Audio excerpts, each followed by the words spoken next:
The bank has no business looking at the personalities who will actually receive those amount. For as long na patunayan na yung nagbabayad o yung depositor nila ay nag-authorize na ibigay yung pera sa payee concerned. So, insofar as those particular transactions, one for the office of the Vice President and the other one is as Secretary of Education, yung dalawang transaksyon yon ay legal. At inamin rin ito ng dalawang witnesses. Attorney, sa last hearing po, may mali po ba doon sa pag-encash ng OVP at ng DepEd sa Land Bank of the Philippines? Base sa proseso at inamin rin ng dalawang bank managers, wala pong illegal na nangyari.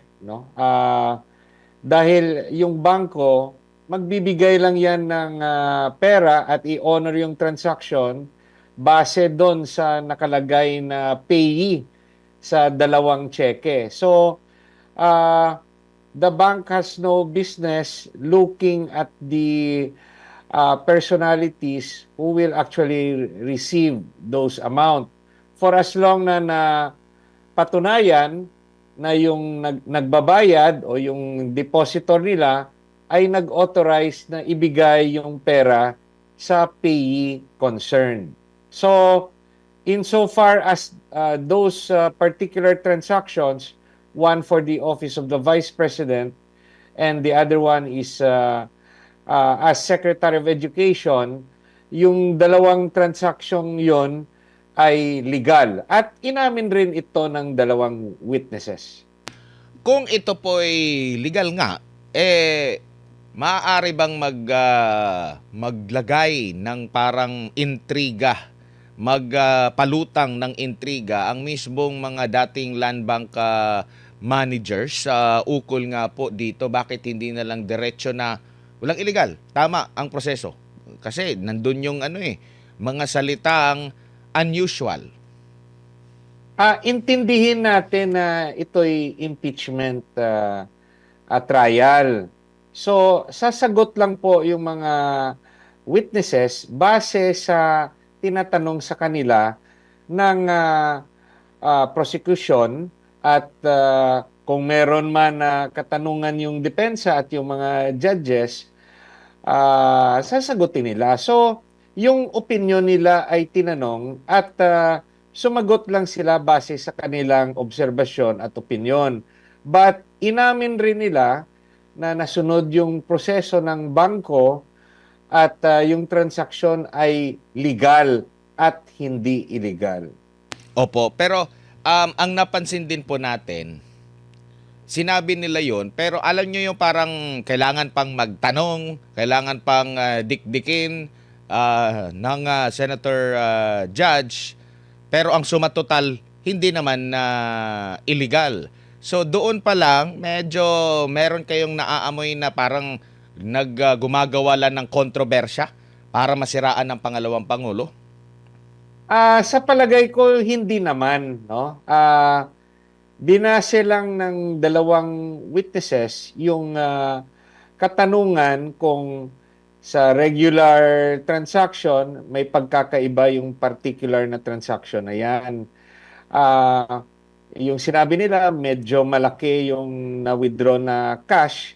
So, yun yung nakapagsabi sila na unusual yung particular transaction. But inamin rin nila that it does not fall under suspicious. Kasi even if sa rule ng what is suspicious,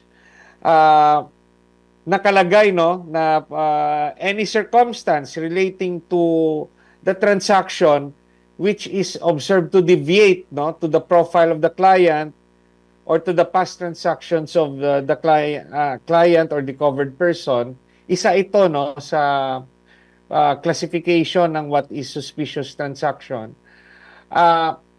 Based sa kanilang kasagutan, nasunod naman yung regular na transaction. It just so happened they used the word unusual because yung sa laki ng halaga na kinuha through cash.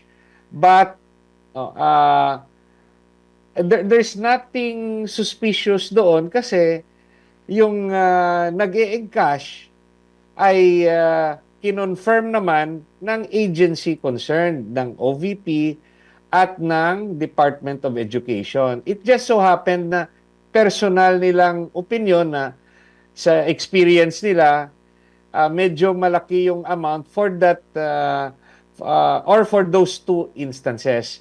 Now, we must also make clear na merong katanungan kung whether kakaiba yon or hindi. Umamin rin si Prosecutor Chua sa tanong ni Senator Padilla na ah, hindi siya yung usual kakaiba because yung funds concerned could also vary. And this particular impeachment article talks of yung confidential fund, which is not a regular fund. When you talk about confidential fund, siyempre, yung understanding natin dyan, hindi lahat ng opisina na bibigyan ng confidential fund.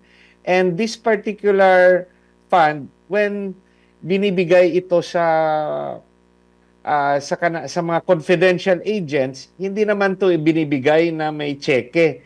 Bagkus yung understanding is it should be in cash. So yan yung uh, yung transactions na yan, it can be explained. Yung trabaho lang naman ng mga taga-bangko, malaman nila na talagang may permiso yung agency concerned for those amounts to be encashed by the authorized payee. So, yung payee, insofar as the bank is concerned, titingnan lang nila yung pangalan na nakalagay sa cheque.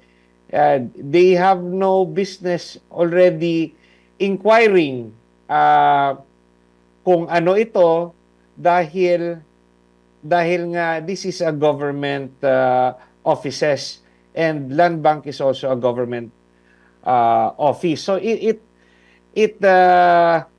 was not classified by those two bank managers as suspicious. Opo. Pero sa tingin nyo po, mabigat ba ang testimonya nitong dalawa laban sa pangalawang Pangulo? Kung titignan natin, yung Defense Counsel, hindi na nga cross-examination, no? Na talagang tinanong. In fact, nagkaroon pa ng admission para ma-expedite yung testimonya ng dalawa. Kasi there was no question as to the legality of the transaction as admitted ng dalawang taga-bangko. Probably sa mga susunod na witnesses, doon malalaman ng prosecution at ma-explain ng defense at malalaman rin ng judges regarding the use of those funds, no? But insofar as those particular two witnesses are concerned, yung ginawa nila is very objective. Merong kliyente na gustong kunin ang pera na nakaimpok sa bangko. May dalawang cheque, may nakalagay na payee. The bank confirmed, no, from the usual communication line nila kung totoo ito. It was confirmed. Yung pirma ng signatories ng cheque authorized based sa bank record.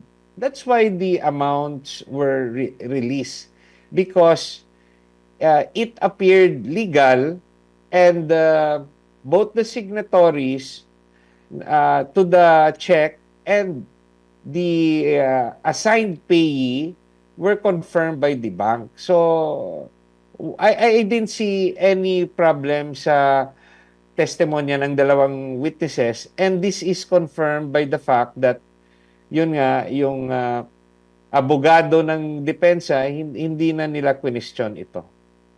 Opo, dito naman tayo sa pag-aproba po ng Pangulo na buksan ng tax records ni VP Sara at ni Man Scarpio. Tingin niyo po dapat magpaliwanag din ng Pangulo dito or hayaan na dahil kabilang siya sa may kapangyarihan na pabuksan po ito? Kung titignan natin, meron ng order ang impeachment court. Nagbotohan sila, or hindi openly na nagbotohan, merong ruling yung presiding officer, si Senator Escudero, tumayo si Senator Padilla, question niya ito, mag-isa lang siyang tumayo, pero nalaman natin na the next day, merong mga written manifestation, yung ibang senador, yung sa pagkakalam ko, yung si Senator Cayetano, si Senator Camille Villar, Senator Amy Marcos, parang yan yung mga nabalitaan ko na they question the ruling of presiding officer Senator Chis Escudero. So, outnumbered yung kumontra. And because there is that decision of the impeachment court, even, I personally believe, no, personal ko tong paniwala, even without the approval of the president, no, dapat sundin yung order ng impeachment court because ito yung korte na nare-recognize ng constitution natin na may authority at jurisdiction over impeachment. Yung makakapigil lang sa impeachment court ay ang Korte Suprema. So, per my opinion, irregardless whether may approval or wala si Pangulong Marcos, nag-order na yung impeachment court, kailangan sundin. Otherwise, the court has the authority to cite in contempt yung mga hindi susunod sa kanilang order. Opo, at masasabi ba natin na meron ng kamay ang presidente rito sa pag-aproba niya sa pagbukas ng tax record sa impeachment ng pangalawang Pangulo? Sa tingin ko naman,